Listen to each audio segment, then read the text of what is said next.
Seeing Shunguan Feicheng's anxious questioning, Chuo Fan put on a serious face, cleared his throat, and told his uncle to stay cool and listen to the story. Shunguan Feicheng leaned in, hoping for some solid intel, but Chuo Fan's follow-up answer left the clan head fuming when he claimed he didn't actually have a clue.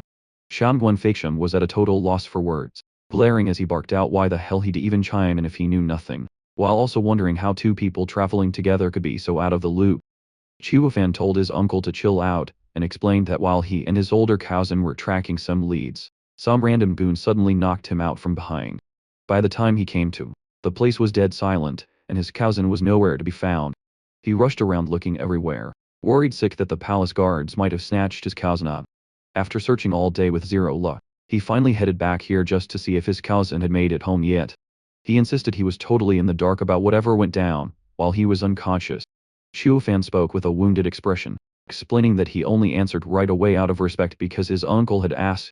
He gave him a slight guilt trip, saying his uncle not only failed to appreciate his effort but even shooed him out, despite always claiming to be a refined and polite gentleman. Shunguan Feicheng went quiet, looking at Chuo Fan with a hint of regret as a strange wave of emotion washed over him. Based on Chuo Fan's story, even though he thought the kid was a bit too smooth-talking and impulsive, he really appreciated that he'd risked his neck to look for his teammate. That kind of loyalty and kindness is rare, and fits right in with the Shunguan family's tradition of chivalry. Little did he know, Chuo Fan was just faking it, and had intentionally come back late to cook up a perfect alibi to win everyone over. Knowing Chuo Fan's true nature, there was no way he'd actually sacrifice himself for a clan he'd only just met.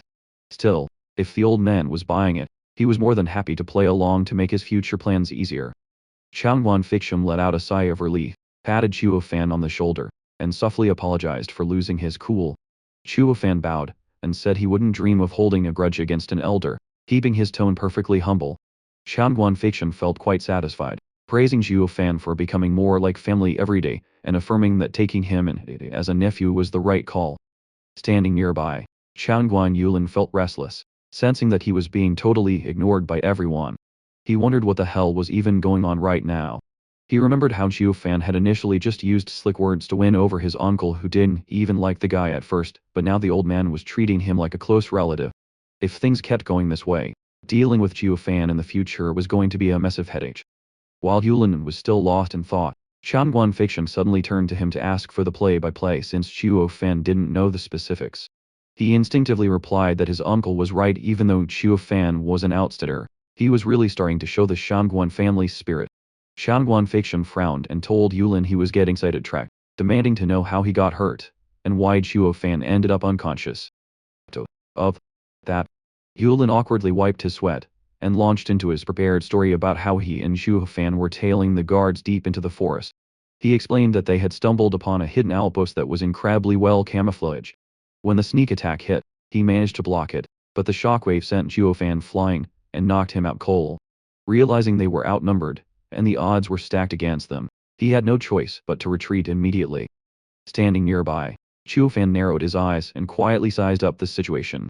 He noted that this guy was a pro at spinning bees, coming up with very logical excuses to cover every single hole in his story. If he hadn't been there himself, he probably would have bought those lies too. After hearing that, Shunguan Feicheng's face darkened as he coldly asked if Yulin had just abandoned Chuo Fan to save his own skin. Shunguan Yulin quickly denied it, and begged his uncle to let him explain further. He kept doubling down on the story, claiming that if he'd tried to carry Chuo Fan, they both would have been toast, or Chuo Fan might have been even more seriously injured in the chaos. He argued that since Chuo Fan's cultivation level was so low, the enemies wouldn't even bother with him. So, he used himself as bait to lure the enemies away, giving Chuo Fan a safe window to escape. Once he broke out of the encirclement, he went back to search but couldn't find Chuo Fan, which is why he rushed back here. He swore that if Chuo Fan hadn't made it back, he was ready to risk his life to go back to the palace and save him. With his visible wounds and determined look, Yulin's words sounded incredibly moving.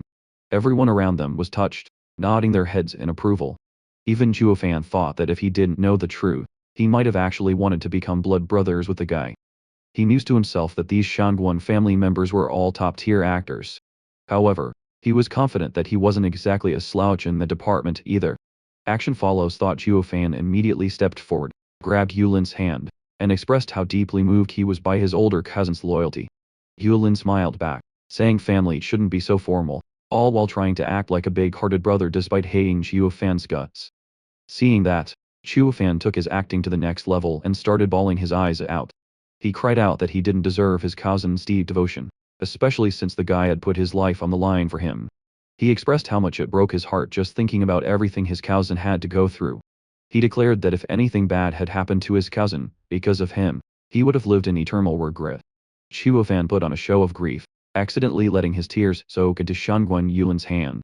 Yulin was totally grossed out, but with his uncle watching, he had to force a smile and reassure him that their brotherhood would last forever.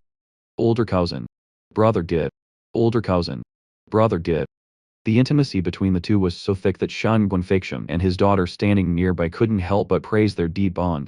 Only Du Santum, sitting in a corner, occasionally glanced over and felt a shiver run down his spine at the sight of it.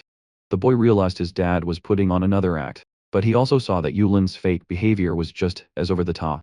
Even in the body of a child, Du Santon had spent enough time around Zhuo Fan to see right through these kinds of tricks. Watching this whole drama unfold, he just gave a look of pure contempt, and went back to focusing on his toy. Finally, seeing the two of them getting a bit too close, Shangguan Feixiong smiled and suggested they wrap it up. He figured two men shouldn't be acting that touchy-feely and sentimental. Hearing that, they both shared a laugh and immediately pulled apart. In reality, Yulin had wanted to let go ages ago, especially since his hand felt cross, and he just wanted to go wash it off immediately. Still, he had to keep his cool and keep smiling like nothing was wrong. Shangguan Feixiong nodded in satisfaction, saying that as long as they both made it back safe, that was all that mattered. Then, he asked Yulin if he was absolutely sure nobody had tailed him during the retreat.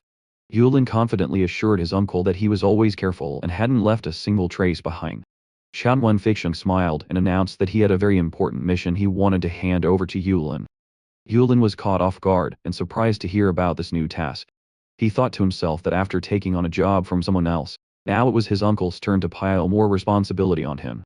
He wondered why every single burden seemed to be landing squarely on his shoulders. He reassured himself that maybe he was just so damn good that he had to carry all these responsibilities. Under the cover of night, Shangguan Feixiong led Yulin through several corridors to a small, simple room. He respectfully reported to the three venerables that he had brought the person they requested. From inside, an old but authoritative voice told them to come in. Shangguan Feixiong nodded and opened the door, leading Yulin inside. Inside sat the three elders who held the highest power in the Shangguan clan. Sensing how serious this was, Yulin quickly paid his respects, his heart racing with nerves. He believed this was the perfect chance to show what he was made of. Yulin greeted the three venerables with total politeness. The three elders smiled and told him to stand up and speak. However, when they saw Yulin's badly bruised face, they were shocked and asked Feixiong what the hell had happened. Shangguan Feixiong awkwardly whispered an explanation to the elders about Yulin's situation. After hearing the explanation, the three elders finally nodded as they put the pieces together. They figured that getting injured for the good of the clan was something truly worth praising. Yulin immediately declared that he was ready to lay down his life for the clan's prosperity.